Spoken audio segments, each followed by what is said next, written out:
அன்னை பர்னிச்சர்ஸ், அன்னை திருமண சீர்வரிசை பொருட்கள், டிவி, ஃபிரிட்ஜ், வாஷிங் மெஷின் உள்ளிட்ட 200க்கும் மேற்பட்ட பொருட்கள் அடங்கிய திருமண சீர்வரிசை ரூபாய் 99,000 மட்டுமே. தமிழகம் முழுவதும் இலவச டோர் டெலிவரி. தொடர்புக்கு 7550014440 9345044044. MRL Realty's Nature's Enclave, Coastal Heaven theme-based resort villa plots, ECR. மாதம் 10,000 வரை assured rental income. Lifetime free stay at resort. 30க்கும் மேற்பட்ட வசதிகளுடன். Call 9962888888.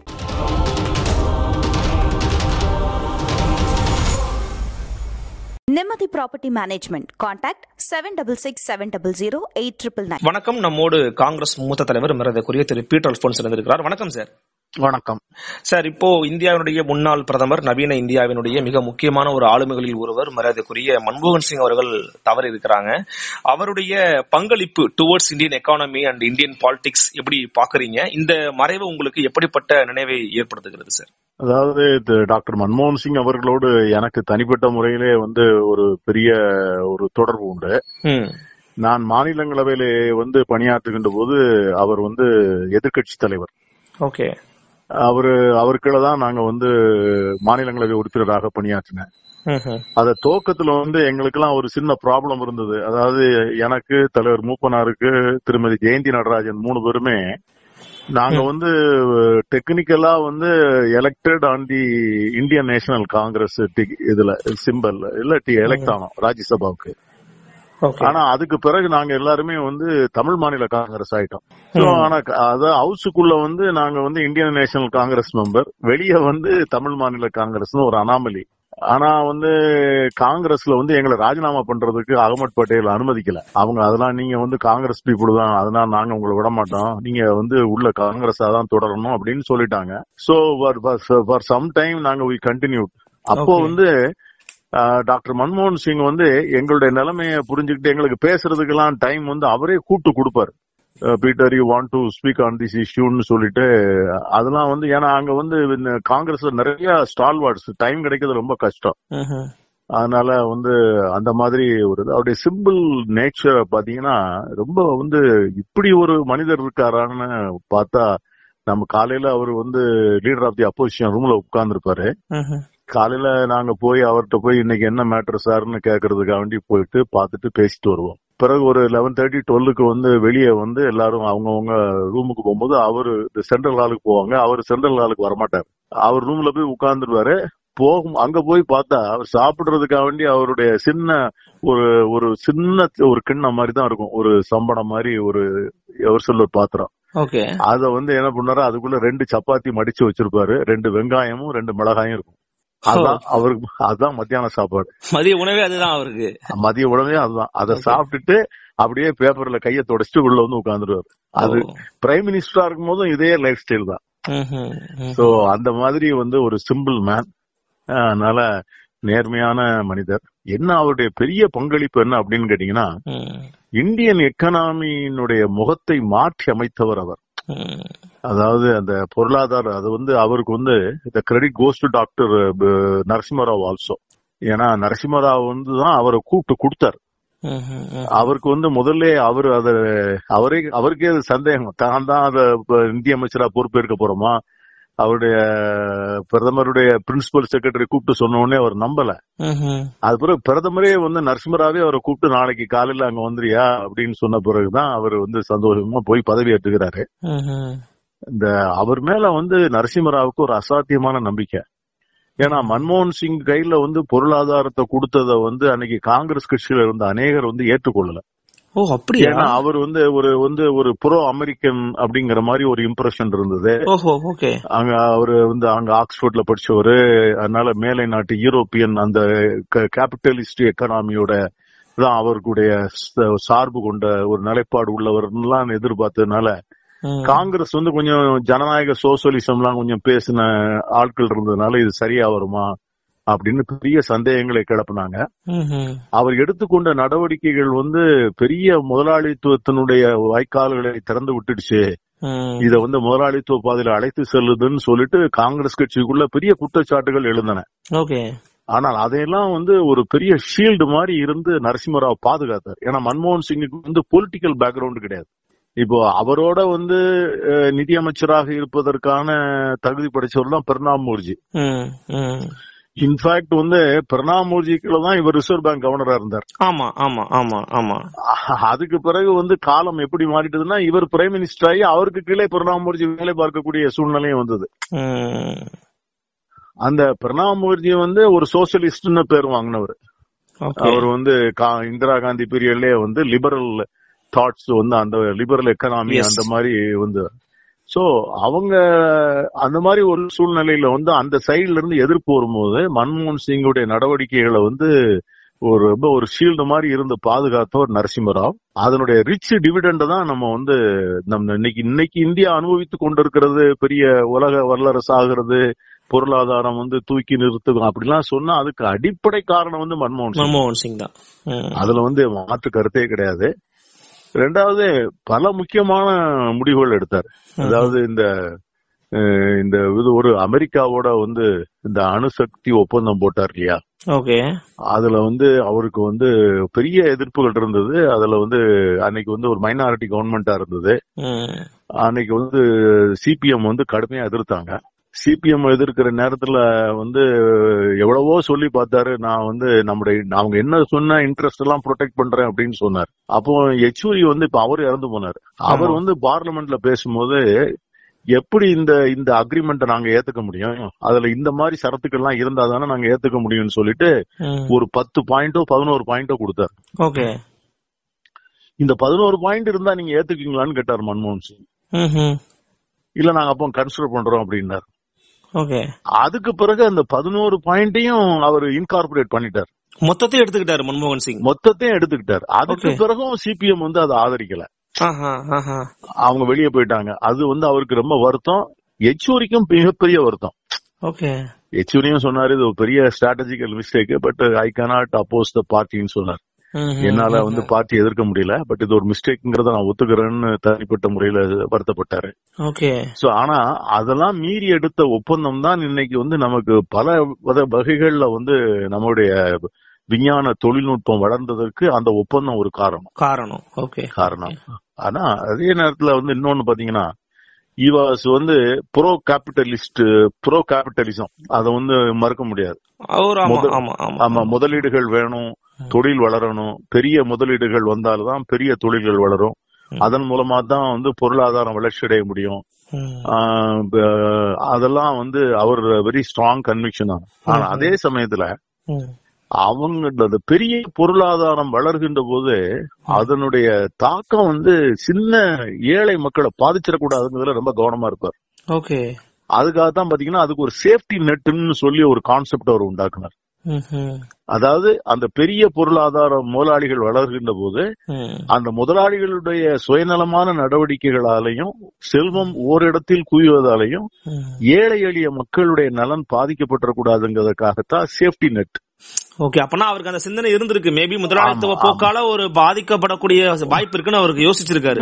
அதனாலதான் பாத்தீங்கன்னா அவர் கொண்டாந்து இந்த right to food, right to work, okay, right to education, right to information, இதெல்லாம் வந்து பாத்தீங்கன்னா சாதாரண மக்களுக்கு வந்து வேலை வாய்ப்பை வந்து எனக்கு அது உரிமை, இந்த அரசாங்கம் எனக்கு வேலை கொடுக்கணும், அது கொடுக்கற கடமை எதுக்கு இருக்குன்னு சொல்லிட்டு அந்த 100 நாள் வேலை வாய்ப்பு திட்டத்தை உண்டாக்குனார். ஆமா.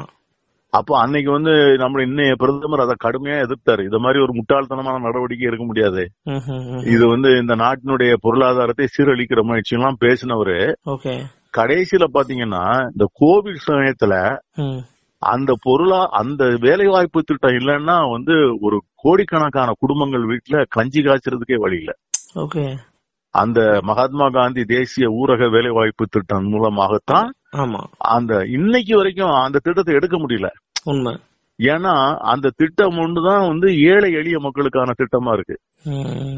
அதே மாதிரிதான் பாத்தீங்கன்னா இந்த ரைட் டு ஃபுட் ஒவ்வொருத்தருக்கும் வந்து இப்ப இலவசமா குடுக்கறோம்னு இன்னைக்கு சொல்றாங்கல்ல. ஆமா. இந்த இலவசமா மானியம் இல்லா உணவு, இலவச அரிசி திட்டம்னு பல்வேறு பெயர்ல சொல்றாங்க. ஆமா. ஆனா அந்த கான்செப்ட கொண்டாந்தவரு அந்த ஒவ்வொருத்தருக்கும் வந்து இத்தனை கிலோ ரைஸ், இத்தனை கிலோ ஃபுட் கிரெயின்ஸ் வந்து அவங்களுடைய உரிமைன்னு சொல்லி அத ஃபுட் செக்யூரிட்டி ஆக்ட்னு சொல்லி அதுக்காக ஒரு சட்டத்தை போட்டு அந்த உரிமையாக்கி கொடுத்தவரும் அவர் தான் கொடுத்தார். Okay okay. அதே மாதிரி பாத்தீங்கன்னா அவர் வந்து ரொம்ப கஷ்டப்பட்டு தான் ஆக்ஸ்போர்ட் பல்கலைக்கழகத்துக்கு போனார். அங்க அவருக்கு வந்து $200 தான் அவருக்கு ஸ்டைஃபண்ட். ஓகே.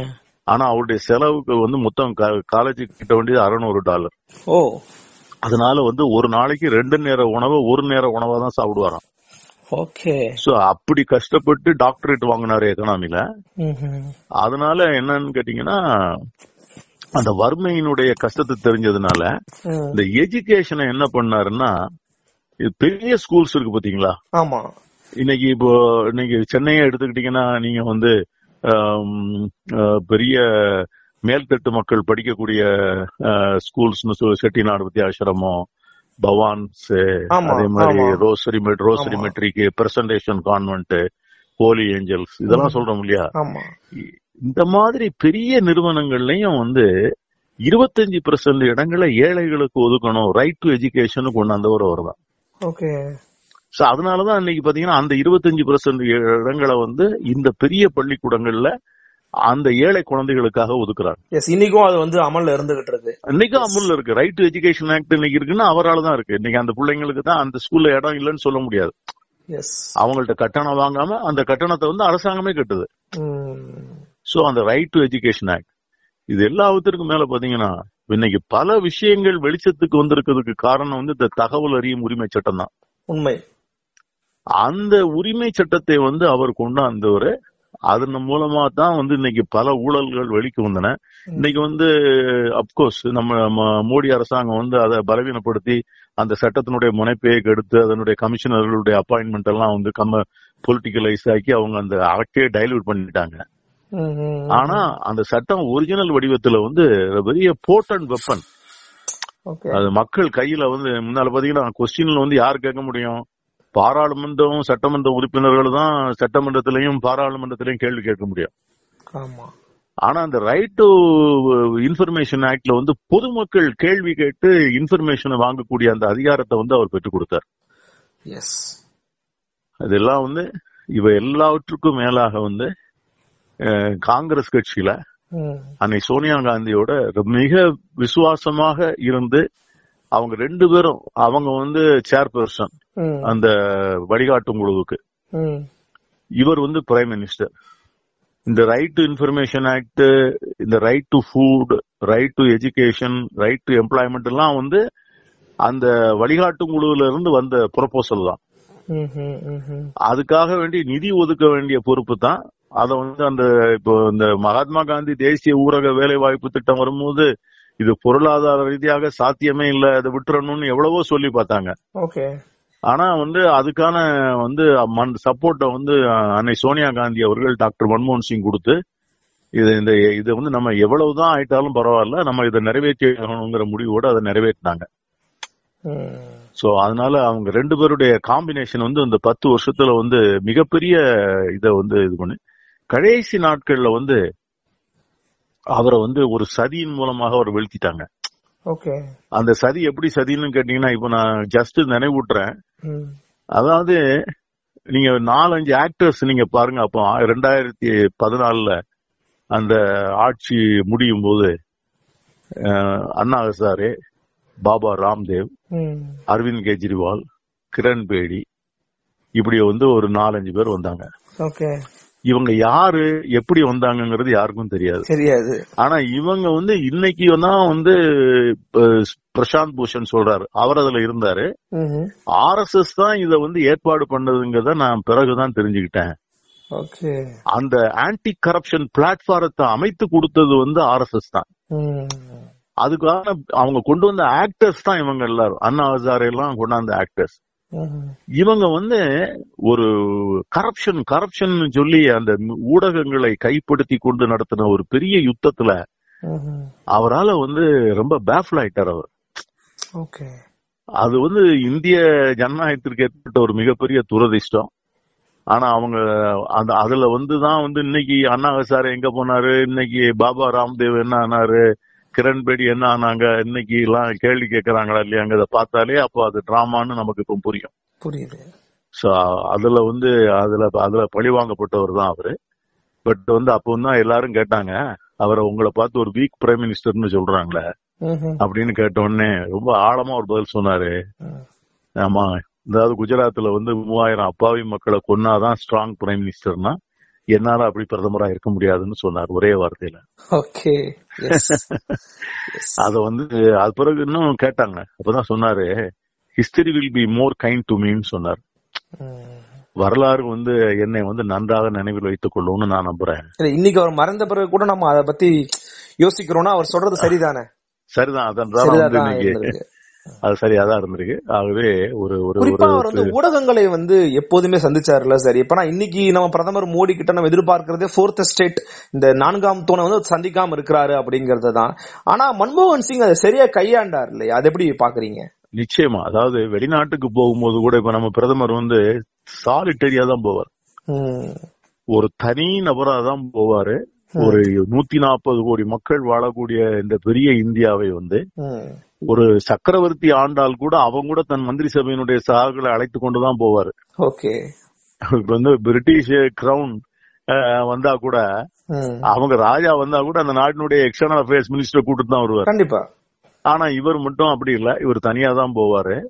ஆனா இந்த போற இவருக்கு தனியாக இப்பொழுது வாங்கப்பட்ட அந்த சிறப்பு விமானத்துல ஏறக்குறைய 150 பேர் 160 பேர் பயணிக்கக்கூடிய வகையில் தான் அந்த விமானம் வடிவமைக்கப்பட்டிருக்கு.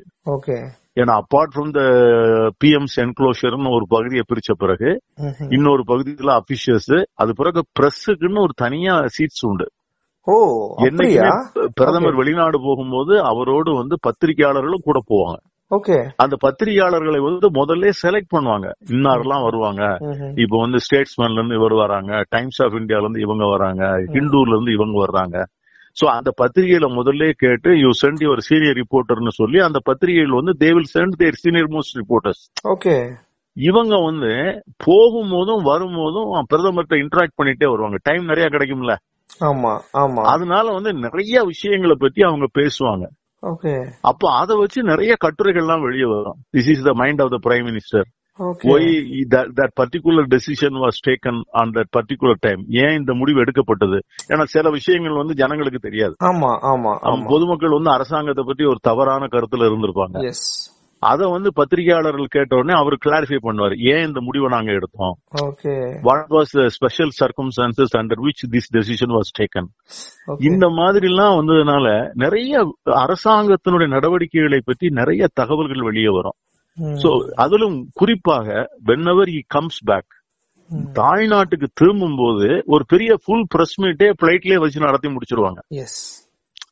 ஆனா இப்ப நம்ம பிரதமர் எந்த பத்திரிகையாளரையும் கூட கூட்டு போறது இல்ல. அதனால இப்ப it's right time to compare மன்மோகன் Singh with the present dispensation. அத பாத்தீங்கன்னா, ரெண்டாவது பாத்தீங்கன்னா அந்த அவரு சாப்பிடுறதெல்லாம் ரொம்ப குறைவா சாப்பிடுவாரு. குறைவான தேவைகள் அவருக்கு. அதாவது அவருடைய நாம இந்த ஹேண்ட் வாஷ் தான் போடுவாரு. அவர் போடுற பைஜாமாவும் குர்தாவும் இருக்கு பாருங்க, அது ஹேண்ட் வாஷ் தான். ரொம்ப ஒரு படோடாபமான ஒரு மனிதர் போன்ற தோற்றம் இருக்கு. வெளியே வந்ததே கிடையாது. Very very simple. அந்த மாதிரி ஒரு நல்ல மனிதர். 10 ஆண்டுகள் இருந்தாரு. பொலிட்டிக்கலா தனக்கு பெரிய பவர் வேணும்னு நினைக்கல. தான் ஆட்சியில இருந்த போது தனக்கு சார்பா ஒரு குரூப்பை உண்டாக்கிக்கணும், காங்கிரஸ்ல தனக்கு ஒரு டீமை உண்டாக்கணும், அந்த மாதிரி எல்லாம் கிடையாது. காங்கிரஸ்ல அரசாங்க வேலையை பாக்கணும், அவ்வளவுதான். அதுல தான் பாரக் ஒபாமா நல்லா சொன்னார். எனக்கு எப்பெல்லாம் whenever I had some doubts about the running of the government or taking a very important economic decision, I always depended on மன்மோகன் சிங் சொன்னார். சோ அந்த மாதிரி அமெரிக்க அதிபர் ஒருவரே நம்ம இந்தியாவின் பிரதமர்கிட்ட கேட்டுதான் நான் செய்வேன் அப்படின்னு சொல்லக்கூடிய அளவுக்கு சொன்னாரு. இந்த சதர்ன் அந்த ஏசியன் எக்கனாமிக் கான்பரன்ஸ்ல மன்மோகன் சிங் அறிமுகப்படுத்தும் போது சொன்னாங்க, the most fitting man to be a head of the state அப்படின்னு சொல்லி அறிமுகப்படுத்துறாங்க. அது மாதிரி அவரை பற்றி நமக்கு அறிஞ்சதோட உலகம் அவரை பற்றி அதிகம் அறிந்து வைத்திருக்கிறது. அவருடைய பேச்ச மொழிபெயர்த்திருக்கிறேன். அதனால அவரோட நாடாளுமன்றத்துல அவர் கீழே பணியாற்றி இருக்கிறேன். இதெல்லாம் வாழ்க்கையில கிடைத்த பெரிய பாக்கியம் தருணங்கள்.